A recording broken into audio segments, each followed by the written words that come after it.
what I think is really interesting about this space is like, there's always these scare tactics, the deprecation of the cookie or the mobile device IDs going away. Oh my God, what are we? But we're all in that space. So everybody's always looking to what's the solution, right? And, oh, do you have the solution? Oh, if you have the solution, I want to invest in you. But if you don't have the solution, I don't. But if you're in this space, period, whatever the solution is, we're all going to end up using it. You are listening to Power Marketing with Kevin Lee. Kevin and his agency Did It have helped thousands of businesses win through superior marketing, as have his books, articles, speaking engagements, and the E-Marketing Association Power Marketing podcasts. Here's Kevin. I'm super jazzed to be catching up with Mike Seiman, who runs Digital Remedy, because he and I actually were sort of founding our companies around the same time in the same building. So, Mike, thanks so much for joining me. First question would just be any interesting memories you got from back at 55 Maple Avenue in Rockville Center? Wow, very, very long time ago. I actually remember all the characters that I met through your organization, whether it was Dave Pasternak, whether it was Bill Wise, any of those guys. A lot of people started out through Did It, or through, I guess at this point, through CPX Interactive, and where we've come a long way from that small building in Rockville Center and the deli down the block, the gym across the street, and all the antics from that enjoyable time. Yeah, I think that's one thing. Obviously, we've both been around a long time. So you build quite an alumni network, right? Even if you have a sticky company where people hang around a long time, 25, 26 years, it really starts to add up. Unfortunately, alumni network. And I found my alumni network to be really super valuable. I don't know if you've had the same experience. Yeah, I mean, I found that, a lot of people that we knew early on that, were just starting their careers became major CEOs of big companies, and now just calling on them for favors or for things we could do together and partnerships. It's been really beneficial to know those folks and see where they ended up with, whoever it is, whether it's like a Jeff Green at the trade desk or, Brian O'Kelly, Xander, and all of those pieces. It's good to have connections to interesting people who are doing amazing things in this space and can help you along the way in the journey. Sure. We've gone through a bunch of pivots along the way. It Did It, from being a SaaS SEO company to a SaaS PPC company to looking a lot more like a digital first agency. So I'd love for you to sort of take people through really quickly the journey you made from the CPXI over to Digital Remedy and sort of what the various catalysts were for the changes in direction as you navigated the choppy waters of the digital ad world.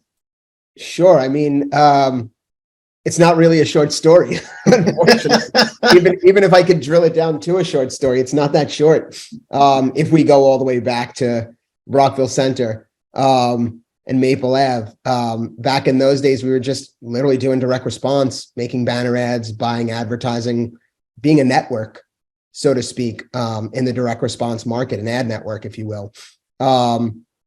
And that's, yes, there were ad networks back in the day. It was just people who aggregated publisher inventory. It wasn't bought programmatically. It was just very different then. We started in that space. We quickly jumped on to the exchanges with Yahoo Right Media, which I'm sure anyone new in the space doesn't even know what Yahoo Right Media is, even though it was huge. We joined there. We monetized through that. We, eventually jumped on with AppNexus at the time from Right Media, took advantage of that marketplace and everything they had to bring. We opened our SSP, continued our direct response network, added some managed services on the brand side, continued to pivot. I would say realistically, and even today, we're never the first. We let the first make mistakes. Sometimes the first to jump into a new market, they make mistakes, but they also do things correctly and become huge and go public. But we're always the third. So we get to limit some of those mistakes, but always kind of be someone significant in the space, which is why we're still here 23 years later. And so, yeah, we've jumped from the SSP days, which obviously many people know that that SSP became EMX Digital, and that ended up where it ended up, but it was quite successful when we created it, and did great things with it. And then we've pivoted now into still managed services on the media execution side, but attribution, analytics, our own data sets and tools, and ways to model it out and show attribution across all channels digitally. Maybe not as granular as you guys on search, SEO, and those kind of things, or even social, but really on the CTV, OTT, display, audio, digital out of home, and all those pieces. We really work hard to bring those all together to show a really cool attribution modeling system. Yeah, that's great. And was there anything particular that had you decide to sort of make Flip Plus its own thing? I think, look, we saw a lot of clients moving into that market in the CTV OTT space. We had a lot of experience in just, I would say, the emergence of new technologies, right? You look at sort of the print to digital days. We were in that right in the beginning, and we saw it again in this linear to CTV OTT world. And we were able to take advantage of it and understand what the complexities would be, what the problems would be, and what the right solutions would be. So we were quickly able to jump right into it, and know that, look, this is a market that's going to move really fast. And why not put all our eggs in that basket, or most of our eggs in that basket, to start taking advantage of it? And so we did, and we've seen some really great success. Yeah, that's great. One of the things that's been really fascinating to me about the CTT and some of the OTT inventory is that as we're losing targeting granularity in the regular programmatic banner side of things due to deprecation of third-party cookies, or mobile devices suddenly blocking mobile IDs on the iOS side, and potentially soon to come on the Android side as well. Within within CTV, the shrink wrap agreements that people sign onto with their cable boxes still allow for household level targeting, right? And so a lot of the targeting that you're losing in the banner side, you still have in CTV. So it's almost like, for those marketers who really like to know exactly who they're talking to, CTV is a huge opportunity. And have you been hearing that from the agencies and marketers you've been working with? Yeah, look, some of them understand it, some of them less so. It depends. It depends who you're talking to at what levels. What I think is really interesting about this space is, there's always these scare tactics, the deprecation of the cookie or the mobile device IDs going away. Oh my God, what are we? But we're all in that space. So everybody's always looking to, what's the solution, right? And, do you have the solution? Oh, if you have the solution, I want to invest in you. But if you don't have the solution, I don't. But if you're in the space, period, whatever the solution is, we're all going to end up using it, right? So whether it's someone with a new cookie or some new ID or some new graph or whatever it is, it's how everyone's going to have to market. So this, investors, people in the community, they're always looking to, well, what are you, they ask me, right? When we were out running a process, about a year ago, the Ps, they would always ask, what are you doing about the deprecation of the cookie? And my response, kind of sometimes would be like, what are you guys doing about the deprecation? What do you, ask my clients what they're doing about the deprecation of the cookie. They'll tell me what they'll like to use, and I'll provide that solution. But it's not like you're not investing in me or my company or whatever because we're going to solve that problem. We solve the difficulties for a marketer to do everything. So if they say, hey, I want to be in CTV OTT, but there's too many platforms, how do I have a consolidated view? How do I have an attribution modeling? There's this piece of data that we can use to identify everyone. This is what I hear is great. Can we integrate that? Yes, we can do all of that stuff. And whoever these players are, we can bring in all their data. We can execute through all those platforms, and we can give you one consolidated view to do it, and do it at a cost that makes sense, and make sure it provides ROI for you and your advertiser. And that's what we do at its core. So it's not the singular piece that matters in our instance. And so that's why sometimes it's hard to explain to investors or, board members, things like that, to say, look, this is what we do. This is our value add, not the singular piece that we need to solve for, because that's going to be a problem for everyone. Yeah, absolutely. One thing that, you see happening in CTV is that, the bigger the marketer, the more likely they are to have embraced it. And so it's moving down market, right? Mhm. But as you start to move down market, you have certain marketers who are potentially new to using video because they hadn't been buying local spot TV, or they hadn't necessarily been buying YouTube even. And they're a little concerned about, hey, what's the level of production quality I'm going to need? Like, can I get away with stuff shot on iPhones? Can I get away with stuff that feels a little bit more organic or authentic? Or am I going to have to, spend thousands of dollars to create the inventory? And how do you advise folks when that's what scares them away from using CTV? Yeah, I mean, I think what's interesting there, I recall a recent conversation we were having about creative at a board meeting, and it's sort of like, there's only two parts, right? There's nothing in the middle, right? So it's either, hey, this is the creative you're going to provide or the asset I'm going to get. It looks like a direct response, like crappy OTT ad, that a DR company would use, but that's not me. So is my only other option a $500,000 video that I have to create with, Ryan Seacrest or something as my actor in it? Otherwise, I'm going to be looked like. So there's nothing in the middle yet. I haven't really found it successfully as to what that's going to be, but I think there's room for something like that. I'm not suggesting we're going to create it, but we're definitely going to embrace it for our clients. But I think there's room for someone to create that solution that doesn't look so DR, isn't the creme de la creme of a video ad, is something in between. And I think that's going to explode the market when that something in between can be created, where an advertiser could be like, wait, for $1,000, I can make this ad. It looks fantastic. I like it. It makes me look like a premium brand. I didn't have to spend the entire company's marketing budget on it. And now I could advertise on CTV and OTT for, 10 grand, 20 grand, 100 grand even, but I don't have to spend 50 grand on the creative. And I think that's where you get more brands involved to spend big money. So I think it is a problem that the industry does face, in that there's only those two, the high and the low. And I think there really needs to be something in the middle that looks more like something on the high end.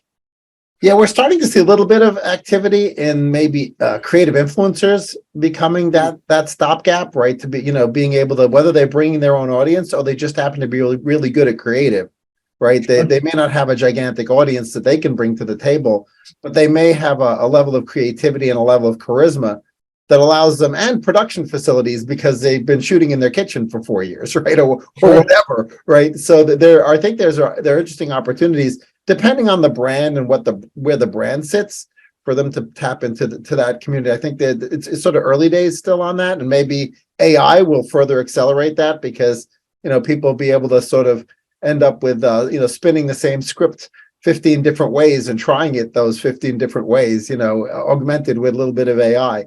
So I'm looking forward to that, having that middle tier solved for. I agree, it can't look like a 3 a.m. in the morning infomercial, or it's like Michael Jackson Pepsi ad from the 80s. Right. There's something in between where it doesn't have to cost 7 or 8 figures.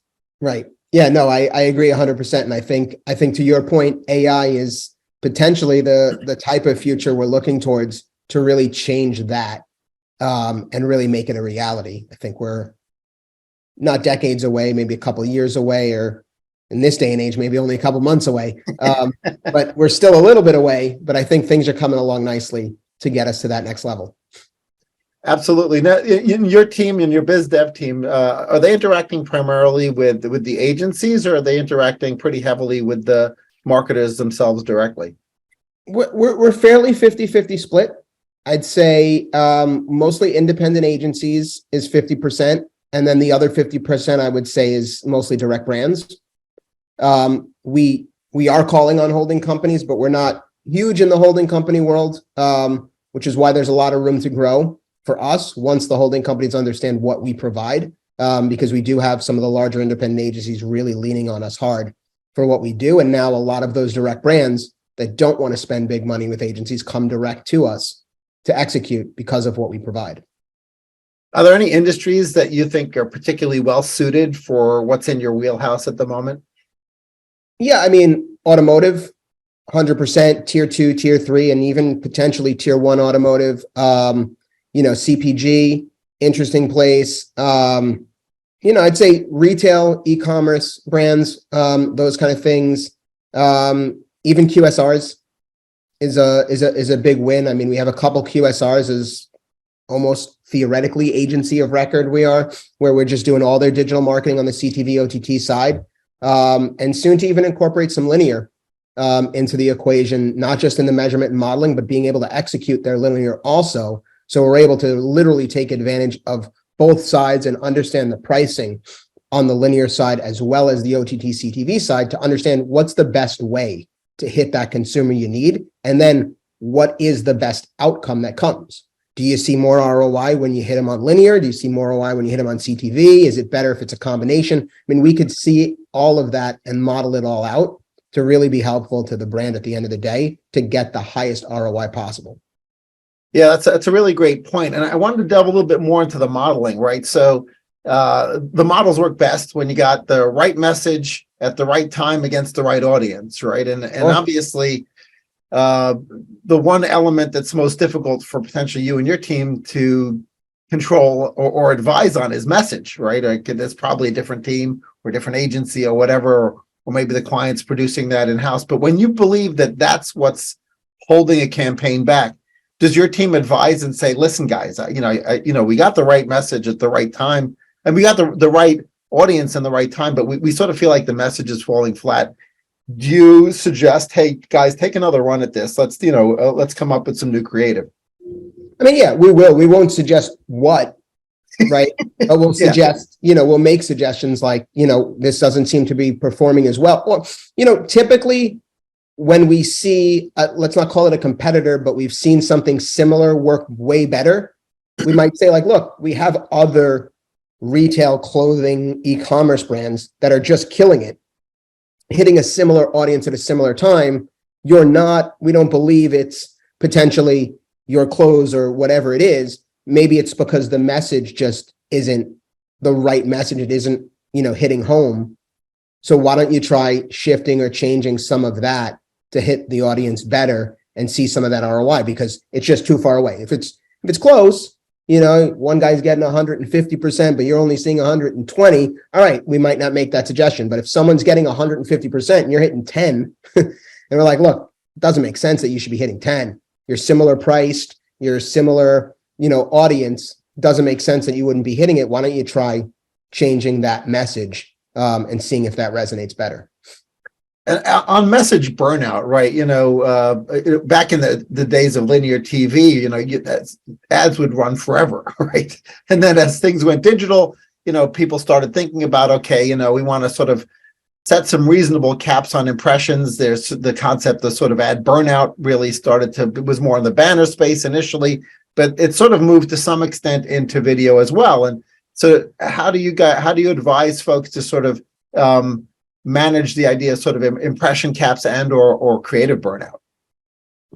I mean, look, you typically look to not just jam the system with too many of the same ads. And it's not necessarily because of the reach or anything. It's really because of, like you said, that burnout. There's, and burnout kind of detracts from the brand itself, right? I mean, I remember seeing 800 Carvana ads during one basketball game. You're like, wait, this basketball game's been on for 45 minutes and I've already seen Carvana ads. This is this 12th one I've seen in 10 minutes.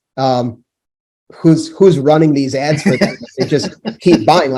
I got the message, right? And at some point you're like, I remember it so much that I'm not happy about remembering. I'm annoyed that they bothered me so much. I remembered it after the first 2 or 3 times. So I think really focusing on the frequency, optimizing where in the pod structure the ads being seen, and then understanding what that ROI is really going to be from it and measuring that. I think you can play a little bit, and then you got to really understand where the response rates are. And I think looking at the attribution modeling and how each ad you're running across different structures, different channels are ultimately affecting it. I think that's where you really, there's art that comes with the science. Right. At some point, maybe that art's controlled by AI, but for now, it's still people that ultimately look at it and make the suggestions that, look, this is where it's not working 100%. We need to optimize this way. And that's where I think a lot of the times managed service really becomes important. We do have a self-serve platform as well, but we see that a lot of folks get a lot more value out of the managed service because of that art today that's still needed to really understand how you're going to drive that message home to ultimately create value. Yeah, that's a great point. When it's a marketer that has an offering that might resonate against different users differently, right? Can your team help identify the different segments or the different cohorts that might respond to different messaging? I mean, if you sort of think about the gym, right? You got the gyms for the leaner people who are just looking to get more fit, and then you got the gyms where it's a different person. It's a person looking to more do weight loss and maybe also get fit at the same time. Like, so they're really two different segments, maybe two different messages, so in those cases, if the marketer or agency comes to you and says, part of what I really want to do or what is understand, message against segment, like so that I can actually squeeze more juice out of each of those two lemons. Can you guys help with that? Yeah, I mean, that comes down to planning. I mean, that's generally, I would think what ultimately happens on the RFP itself is really trying to use all of our history, all of our 20 plus years of data to really understand, okay, what are you trying to achieve? What's similar that we've done before and what channels, and then come up with the right strategy to present to the agency or brand that this is where you should execute. This is what you should be looking to do. And then in real time, if we win that, optimizing in real time as best as we can to say, you know what, this is working, this isn't, this is helping, this is not. And that's where I think ultimately really watching the attribution really helps, because at some point, maybe something isn't converting, but it's driving the eyeball, and we can see that. It was really, we have this sort of map throughout the journey of the consumer to say, look, they saw this creative, then this creative, then this creative, and then they converted. In another instance, they saw this other creative first, then this creative, and then they didn't. And then we can measure that out. We could see the incremental lift against an audience that didn't see anything. And we can really create these hypotheses that show, like, you know what, in this instance, you kind of do need this message and this message first to then get to the ultimate conversion. And then in other instances, maybe don't. Maybe these creators were wasteful and didn't add any value, and it was really just this core one. But we can actually see that and drill down to it. And we have people who will look at that in real time and optimize those campaigns based on it. What do you do when somebody comes to you and their back-end intelligence isn't where it should be, right? So, at this point, you would hope that anybody doing digital marketing has at least the basic core fundamentals down. But maybe in their particular kind of business, original cost of customer acquisition has a lot to do more with different segments and their relative LTVs. But they may not have the business intelligence to really know the LTVs of people who came from different channels, right? It's like the data is broken. So until they're fixing the data, are there any recommendations that your team has to, okay, we'll manage against the leading indicator for now and optimize around that. And then as we can get more data about what your best customer looks like as opposed to your average customer, we can start to try to double down on those. Like, is there any sort of recommendations you have for folks who are still in their sort of digital transformation journey, let's say? Yeah, I mean, I think it really comes down to bringing in their first party data, and we're able to do that in, a PII friendly way, where we can have access to some of their first party data to use and understand their CRM and other pieces that they'll allow us to ingest into our data stream and our data lake to really understand how to optimize that core piece. Some big marketers, they don't want to do that, right? Because it's their data and they have the team to do it. Other marketers just don't have the team, and they'll say, wait, you guys will do all this for me? Yeah, we'll bring it all in. If they're going to spend the money and look to achieve that ROI with the right budgets, we'll do that as part of the campaign for minimal incremental spends, and allow them to bring that in to help strategize, to help optimize that data flow to really, drive home the consumer. One thing I've noticed that you and I have been through a few economic roller coasters along the way. And one thing that's been sort of consistent as, something that seems like a recession is approaching, or there's fears about recession, is that, any DR-based advertising sort of floats to the surface, right? Whereas people are a little bit less excited about perhaps investing in the upper funnel. Not that they should pull back, but it just sort of seems to be a knee-jerk reaction. And from the CFO on down, right? CFO, CMO, and it makes its way down there. So, and you and I have always been sort of living at the bottom third of the funnel. We do want to be in mid funnel, maybe sometimes a little bit upper funnel, but I've always been less worried about my business in recessionary times because the focus tends to be on KPI driven advertising. Do you feel like you're equally sort of not worried about sort of things because you're focused on that very demonstrable part of marketing?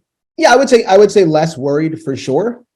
Just like you said, because at the end of the day, if you're going to spend 50 cents to drive $3 and that $3 has $1 of margin in it, we can still go, yeah, they spent 50 cents and made an actual dollar. They could do that all day, right? So they'd want to continue to do that all day. So that's why we really, from our grassroots of being in direct response, really utilize that. And what's really interesting is no one really understands yet that the CTV OTT space actually is ripe for performance. It actually works. There is we do see core ROI coming for those clients in, CTV and OTT. So a lot of people, other customers are like, other companies even sometimes are like, no, like, yes, there is. We have marketers, and I won't name who specifically, but that literally are like driving real profits from buying CTV OTT. After we optimize those campaigns, we get it to a place where they're actually converting,